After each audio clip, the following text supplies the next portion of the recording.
Your iPhone keeps a detailed list of every location you frequent. Here's how to delete your history and shut the feature off for good. Apple says it keeps a list of locations you've visited to learn places that are significant to you.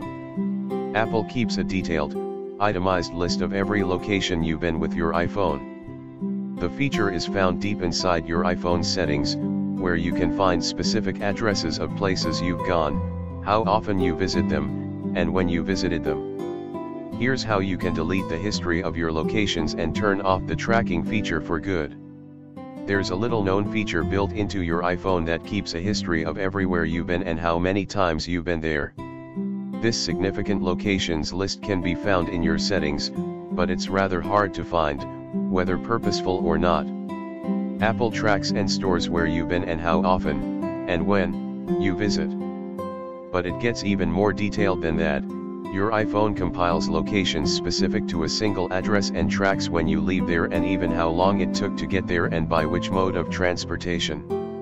Read more how to turn off the Find My iPhone feature for your iPhone. According to Apple, the list is kept to learn places that are significant to you. And Apple isn't alone in keeping track of this amount of location data. Google does it too, through a location history list found in your Google account. This data is encrypted and stored only on your device and will not be shared without your consent, Apple said on its website. It is used to provide you with personalized services, such as predictive traffic routing, and to build better photos memories. But if you no longer want significant locations turned on, here's how to turn off and delete the history from your iPhone. First, head to your Settings app and locate the Privacy tab.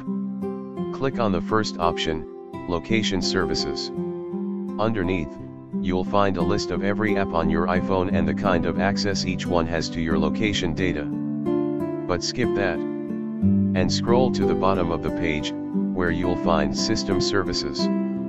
There, you'll find a full list of what built-in Apple services you have granted access to your location data. It may be more extensive than you knew. Some of these options need your location for daily use, such as Find My iPhone and location sharing. But at the bottom of this list, there's a tab called Significant Locations, which requires your password, or fingerprint, or Face ID, to access.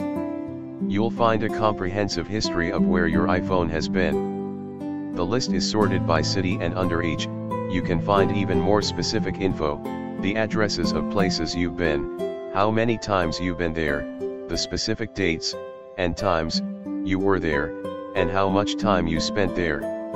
It's a wild amount of data. Before you turn off the feature altogether, don't forget to clear the history that's been kept on your phone. The Clear History option is all the way at the bottom of the list. Finally, you can turn off the feature list by toggling off the option at the top of the page. Apple may still have access to a huge trove of your data, but at least you can keep it from compiling a detailed list of everywhere you've ever been. If you liked this video, please give a thumbs up and consider subscribe to my channel.